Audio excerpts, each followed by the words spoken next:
Welcome to the Buddhist Audio Bookshelf YouTube channel.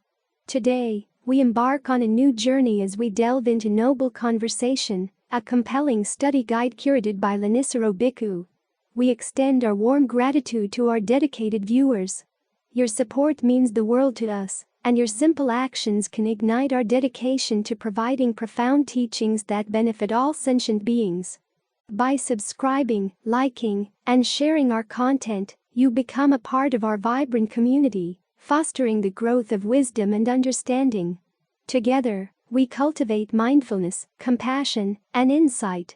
Your involvement is an invaluable source of inspiration, motivating us to put forth our best efforts in sharing the timeless wisdom of Buddhism. So, let's embark on this enriching journey together. Subscribe, like, and share, and let's make the world a more enlightened and compassionate place, one simple action at a time. Now let's get started with the introduction. On at least 2 occasions, the Buddha said that all he taught was dukkha and the ending of dukkha. This means that if you want to understand his teachings, dukkha is a good word to know. Its primary meaning is simple enough: pain, but it covers all levels of pain, from acute physical suffering and mental anguish to subtle levels of stress in very refined, even blissful, states of mind. Unfortunately, there's no single English word that can encompass all these levels of intensity.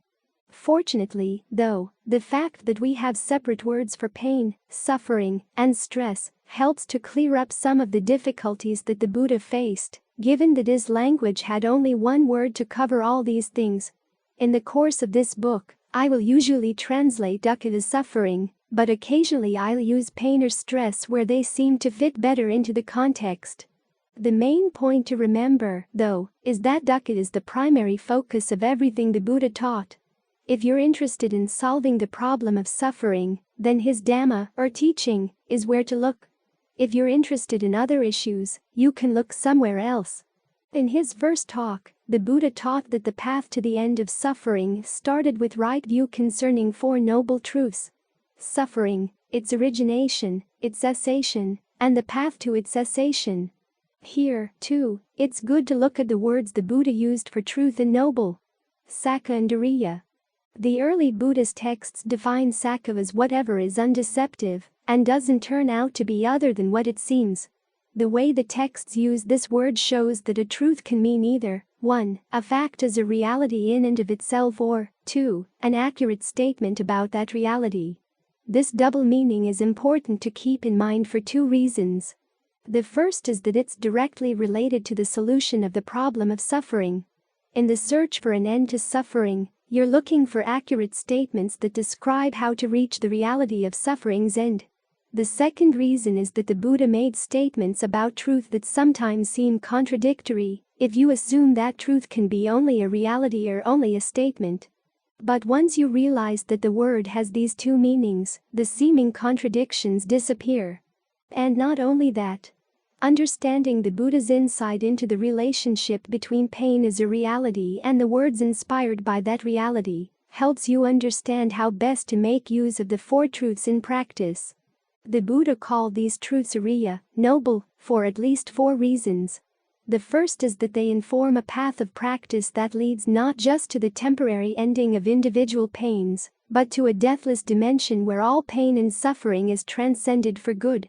Only a search that seeks the deathless, he said, can be rightly called noble. Any search aimed at a lesser happiness was, in his eyes, not noble at all, because that lesser happiness would inevitably lead to disappointment. The noble truths are noble because they show the way to the noblest of goals: a happiness that would never disappoint. The second way in which the truths are noble has to do with the fact that the Pali word for noble also means universal. These are truths that apply to all beings everywhere, regardless of gender, race, nationality, or cultural background. They are true even for beings on other levels of the cosmos because they focus on the structure of how suffering is caused in any mind. Because these truths are universal in serving the noblest of goals, they're also noble in the sense that they're preeminent. On the one hand, they're preeminent in the world at large in pointing to the unique way to the best goal possible: deathless happiness. All other truths are subordinate to them in this regard. On the other hand, they're preeminent specifically in their relation to the other truths the Buddha taught. Even though he learned many things in the course of his awakening, he realized that all the lessons with the potential to lead others to awakening were contained within these four truths. So they form the context in which all the other truths he taught have to be understood. An image from the Pali Canon, the earliest extant record of his teachings, states that just as the footprint of the elephant can contain all the footprints of all land animals, the Four Noble Truths contain all skillful teachings. And finally, the truths are noble because they're ennobling. They require you to adopt a noble attitude toward your suffering. To begin with, this means admitting the suffering inherent in the way your mind normally clings and craves. To adopt the truths is to step back from your likes and dislikes, and to acknowledge that they're precisely the things causing you to suffer.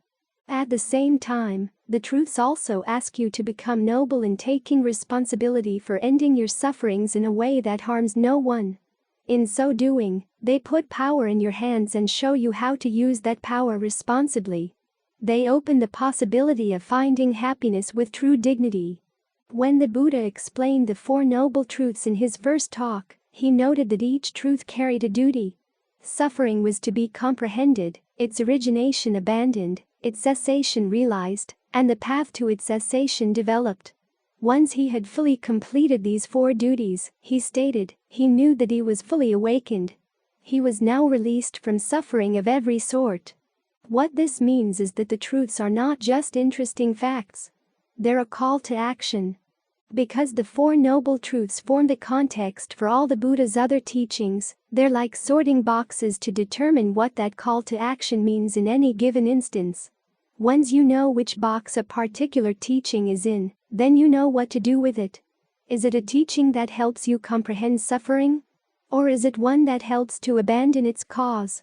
Only when you know what to do with a teaching can you reap its full benefits. But even though the Four Noble Truths form the context for understanding and applying all of the Buddha's other teachings, the truths themselves fall into the larger context of his teachings on truth and the normal human response to pain. Once we understand these larger contexts, we can better make use of the Four Noble Truths. In particular, to grasp why the Buddha formulated the truths in the way he did, it's good to know how he understood the mind's normal reaction to pain, both what was normally wrong with that reaction and what was potentially useful toward providing an opening for going beyond pain and suffering altogether. To grasp the role he had in mind for the truths, it also helps to know how he saw the social dimension of telling the truth and learning the truth in the context of the search to find a reality that truly ended the reality of pain. This is the main purpose of this book.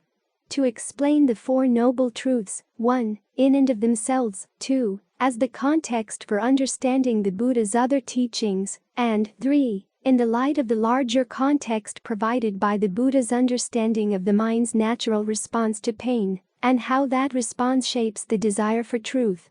I hope that understanding the words of the Four Noble Truths in this way will provoke insights leading to the deathless reality to which they point. Chapter 1. The Desire for Truth. The search for truths about pain starts with a truth in the form of a reality. The experience of pain itself. As the Buddha explains it, there are two natural responses to this reality, bewilderment and a search. The bewilderment comes from not knowing why the pain is happening. This is especially true for infants experiencing pain, but because the causes for pain can be so complex, unpredictable, and seemingly beyond our control, this bewilderment can last throughout life. The search comes both because we're bewildered and because we desire another reality. We want the pain to stop. It's in the psychological and social space defined by these responses that the Buddha formulates his teachings on truths in general, and on the Four Noble Truths in particular. The social space is defined by relationships. Your relationships with other people, your relationship to the words you use to communicate with those people, the relationship between those words and reality, and the relationships among the realities you want your social interactions to influence. These relations start within the context of a duality. The difference between pain and the cessation of pain. Because this is a duality of realities, the truths that take you to the second reality will have to acknowledge this difference. The cessation of pain differs from pain and is preferable to the pain. Any teaching that denies this duality and the way we evaluate it won't satisfy your desires or needs. Within this duality, the Buddha articulates the search for the cessation of pain in these terms. Who knows a way or two to the cessation of this pain? The way this question is articulated carries many implications. 3 in particular stand out. 1. The fact that we're looking for knowledge from other people brings in the personal dimension of our desire for the truth about pain. We interact with others because we're looking for someone who has a. True knowledge about the reality of ways to end the pain, and b. The compassion to convey that knowledge to us. This is the context in which we begin to look for truth in the form of words. Words that convey genuine knowledge, spoken by a person who truly knows the relevant realities and wants us to know them, too. It's important to note that our desire for personal relationships is strongly shaped by the fact of our suffering. The role of pain and suffering in shaping this desire is so basic and strong that it sometimes makes you wonder. If there were no such thing as pain and suffering, if our experience were already totally blissful, would we be interested in personal relationships at all? For these reasons, truth in this social dimension is a matter of true relationships within 2 further dualities. First, assuming a duality between reality and words, we're looking for a true relationship between the reality of the ending of pain on the one hand, and the words pointing to that reality on the other. The statements about that reality have to correspond to what that reality actually is. It's because of this duality that the Buddha used the word truth with a dual meaning. The truth of the reality, and the truth of the words describing that reality. Second, assuming a duality between ourselves and the people we hope will teach us the way to the reality of the ending of suffering, we want a true personal relationship, in which the person teaching us not only knows true words about the ending of suffering, but also has enough genuine compassion to teach us those words in a way that we can understand them and put them to use. We, in turn, will have to do our best to give the teachings contained in those words a genuine try. Only when a relationship is genuine on both sides like this can it be called true. 2. The fact that we desire the end of the pain is what shapes our attitude toward the words we're taught about pain. We're not interested in true words for their own sake. We want true words that help guide us to the reality we want. In this way, the words have to serve our desires. They prove their truth by genuinely leading us to a reality where those desires are satisfied. 3. The question behind this search divides reality into 4 parts, based on 2 dualities, one of which we've already noted. The difference between the reality of pain and the reality of the cessation of pain. One side of this duality, pain, is not desired, while the other side, the cessation of pain, is. The other duality relates to the fact when you think of a way that accomplishes an aim, you're assuming 2 types of real events, causes and effects. The way you're looking for is the cause, the end of suffering is the effect. These 2 dualities, taken together, divide reality with regard to the problem of pain into 4 parts. The undesired effect, pain, the unskillful cause leading to the undesired effect, the desired effect, the cessation of pain, and the skillful cause leading to the desired effect. In teaching the 4 Noble Truths, the Buddha takes all these considerations into account. To begin with, it's because of the double duality in the last point that the Noble Truths are 4, rather than 3 or 5. The Buddha offers to teach us these 4 truths in words that correspond to the reality of how pain can be understood and brought to an end, and he promises to be truthful in conveying his knowledge of that reality. He teaches these words, not as ends in themselves, but as means to an end. The reality of the ending of suffering. As we will see, he identified true Dhamma as what passes the test in actually bringing that end about. The fact that he devoted his entire teaching to these issues is what makes the Dhamma unique and radical in its focus. But even though the question, who knows a way or two to the cessation of this pain, sketches out the basic framework for how the Buddha's teaching on the 4 Noble Truths is supposed to function, still it leaves many issues unclear. The way the Buddha clarified these issues is what makes the Dhamma unique and radical in its particulars. If we separate the question into 3 parts, we can see where it's unclear. Who knows a way or two? What kind of way are you looking for? Do you want the other person to take the pain away for you? Or are you willing to do the work yourself? To the cessation. Are you looking for a total ending of all pain? Or will you be content to settle just for the ending of this particular pain? Of this pain? What kind of pain are you talking about? Physical? Mental? Both? In presenting the 4 Noble Truths, the Buddha sharpens these 3 parts of the question, at the same time answering the question as a whole. Let's look at these 3 points in reverse order. We start with the nature of pain and suffering. In the first Noble Truth, the Buddha lists many events that count as suffering. The list starts with a combination of physically and mentally painful events: birth, aging, and death, sorrow, lamentation, physical pain, distress, and despair, association with the unbeloved, separation from the loved, not getting what is wanted. These are all forms of suffering familiar to everyone. But when the Buddha summarizes what all these events have in common and makes them stressful, his analysis doesn't sound familiar at all. The common thread in all these forms of suffering, he says, is the act of clinging to the 5 aggregates of form, feeling, perception, fabrication, and consciousness. We'll discuss the meaning of this summary in Chapter 5, but here it's enough to note that the suffering of clinging is primarily mental. Without clinging, none of the other events in the list, even though they might be physically painful, can cause suffering to the mind. So mental suffering is the Buddha's primary focus when he talks about the ending of suffering.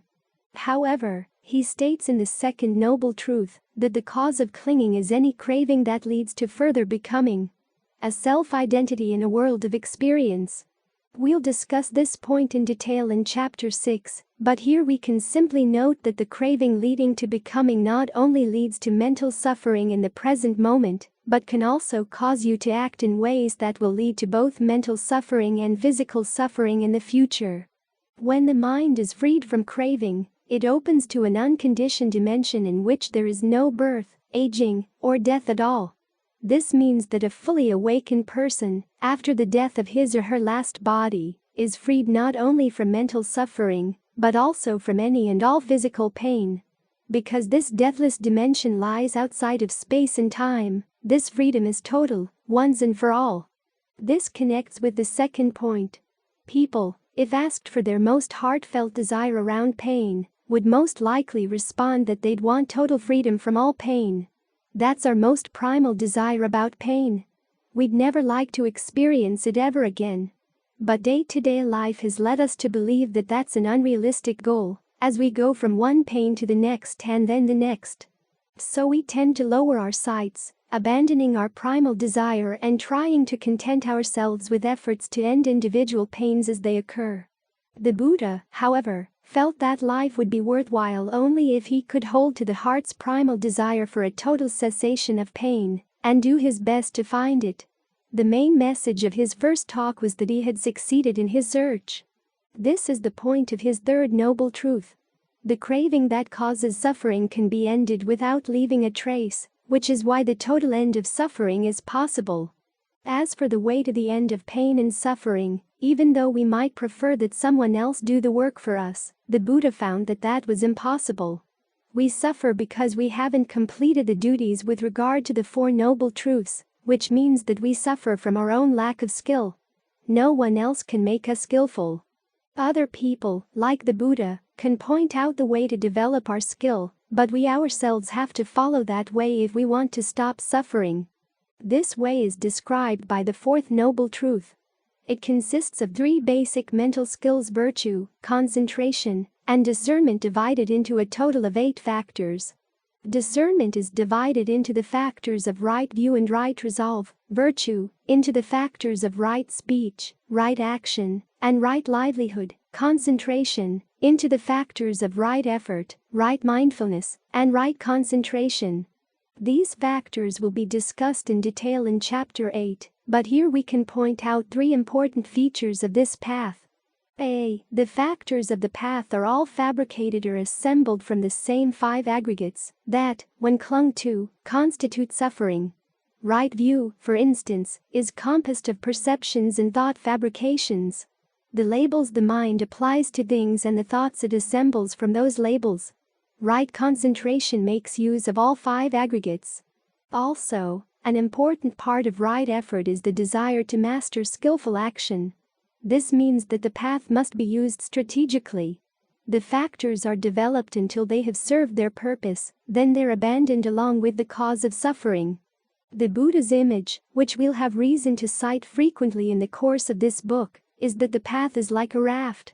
You're currently standing on the unsafe shore of a river, while safety lies on the far shore. There's no bridge to the other side, and no boat, no nibbana yacht to ferry you across.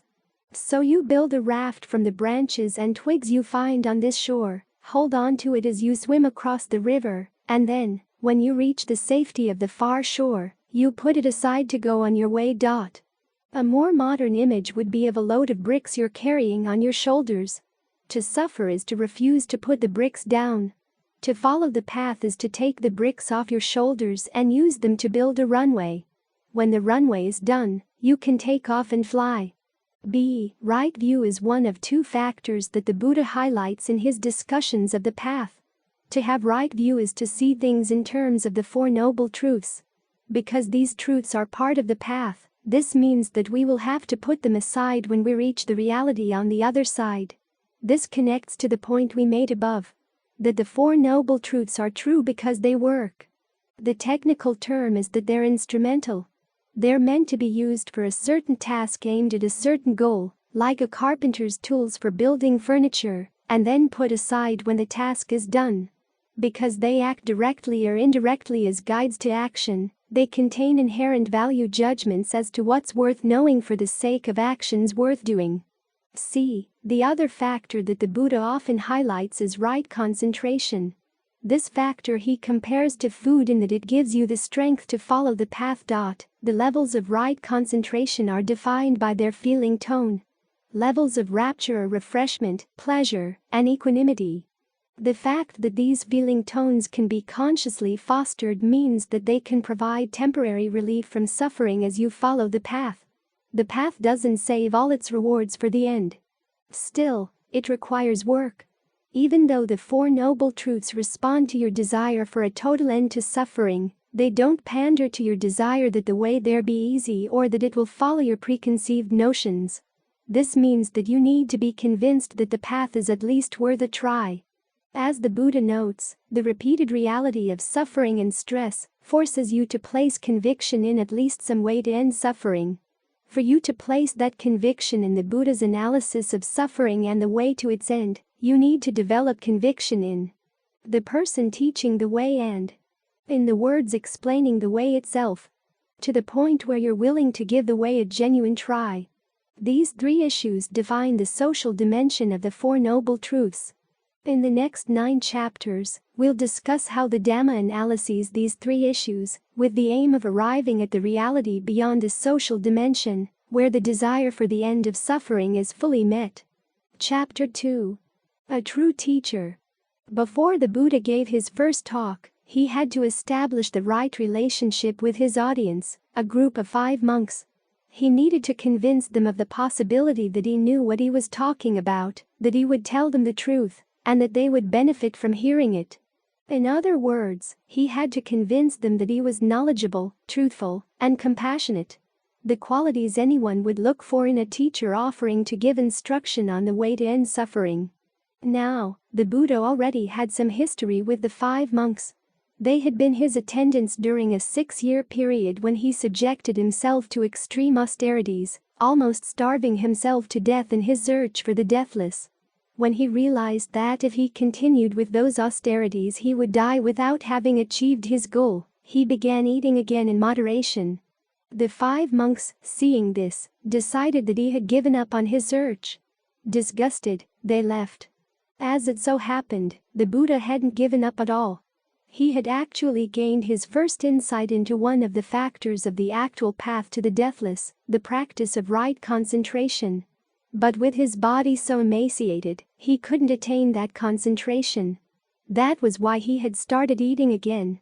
Still, in their eyes, he had slacked off. So, when after gaining awakening he sought them out to teach them, he had to convince them that it would be worth their while to listen to him and follow his instructions. At first, they resisted. When he told them that he was now awakened, that he had attained the deathless, and that he could teach them how they, too, could follow the way to the deathless, they rejected his claims. How could he have found the way to the deathless after slacking off? 3 times he asserted his claims, which, in the culture then, was a sign of his earnestness, but 3 times they rejected them. He then reminded them of what they knew of his truthfulness. Had he ever made a claim like this before? No. So the group of 5 were willing to listen. The Buddha taught them the 4 noble truths, along with the duties appropriate to each, and at the end of the talk, one of the 5 gained his first glimpse of the deathless. The Buddha now had a witness to confirm his claims. Shortly thereafter, he was able to help all 5 to fully attain the goal. This was the first instance of a pattern that was repeated again and again in the first years of the Buddha's teaching career. He had to convince his listeners of his knowledge, his truthfulness, and his compassion. When they could see that he was the kind of teacher they were looking for in their search to end suffering, they were willing to put his teachings into practice and gain the desired results. Either fully awakening to the end of suffering, or gaining a glimpse of the goal, and knowing that eventually they would arrive there. In taking on the role of teacher, the Buddha presented himself as what he called an admirable friend. To listen to him and follow his instructions was to enter into an admirable friendship with him. He later defined this sort of friendship in a way that could apply to other reliable teachers as well. Simply put, you enter into an admirable friendship first by looking for a person whose behavior embodies 4 qualities: conviction, virtue, generosity, and discernment, and who encourages other people to develop those qualities as well. Then you establish a relationship where you try to emulate those qualities in your own behavior, too. This relationship, the Buddha said, was the most important external factor in awakening to the end of suffering. Conviction, here, means conviction in the Buddha's awakening, and particularly in the principle of karma, that the Buddha discovered in the course of his awakening. That your experience of pleasure and pain comes from your own actions, either present or past. Virtue means abstaining from 5 forms of harm: killing living beings, stealing, engaging in illicit sex, telling lies, and taking intoxicants. Generosity refers to being generous not only with your material possessions, but also with your time, energy, and knowledge. Discernment means understanding the principles of cause and effect as they can be mastered to put an end to suffering and stress. Of these 4 qualities, conviction and discernment relate to the teacher's knowledge, virtue to the teacher's truthfulness and compassion, and generosity to the teacher's compassion as well. In addition to defining admirable friendship, the Buddha set up a monastic order to train his disciples to be admirable friends to themselves and to others. Around this order, he established a culture of training and apprenticeship that would encourage the practice of admirable friendships to last for many generations. Several aspects of that training were particularly aimed at ensuring that the values of knowledge, truthfulness, and compassion would be fostered in the culture he left behind, a culture that has lasted to the present day. In terms of knowledge, he trained his students in cross-questioning. If there was anything in the teaching they didn't understand, they were encouraged to ask for clarification and to keep asking until they understood well enough to put the teachings into practice. The Buddha contrasted this style of teaching with what he called training in bombast, in which the teacher teaches using flowery and lofty words with no clear meaning, and the students are discouraged from asking what, precisely, those words might mean. Because training in cross-questioning is aimed at the student's understanding, it's also training in compassion. The act of teaching should serve, not the glory or popularity of the teacher, but the student's ability to benefit from it. In terms of truthfulness, the rules by which the Buddhist monks and nuns live encourage them to be truthful in 3 areas. To begin with, they should be truthful in observing their own actions. The rules were designed so that if a monk broke a rule, The severity of the offense often depended on the intention behind the act and on the perceptions that informed it. For instance, taking something you perceive to be yours carries no penalty, whereas taking with the intent to steal something you correctly perceive as belonging to someone else can get you permanently evicted from the order. The importance of these mental factors in determining an offense forces the monks to be observant not only of their physical actions, but also of the intentions and perceptions behind their actions. It also sensitizes them to the fact that their perceptions can often be wrong. If they take their training seriously, they have to check their perceptions again and again to make sure they're accurate. This aspect of truthfulness can be called truth in observation. b. When a monk is accused of an offense, he should truthfully report his actions to the monks judging the case. They're instructed not to settle the case until they're convinced that the accused is telling the truth about what he did. This aspect of truthfulness can be called truth in reporting. c. When a monk is accusing another monk of an offense, he should be truthful in citing the basis of the accusation. Is it based on what he saw, what he heard, or only what he suspected? Those judging the case have to make sure that the accuser is not exaggerating the strength of his evidence. This aspect of truthfulness can be called truth in citation. As we'll see in chapters 9, 10, and 11, these three forms of truthfulness play a role, not only socially, within the monastic community, but also internally, in the way you approach the practice. Just as you look for a teacher who's truthful in these three ways, you should be truthful in the same three ways, as you examine the views you bring to the practice, and as you engage in training your mind.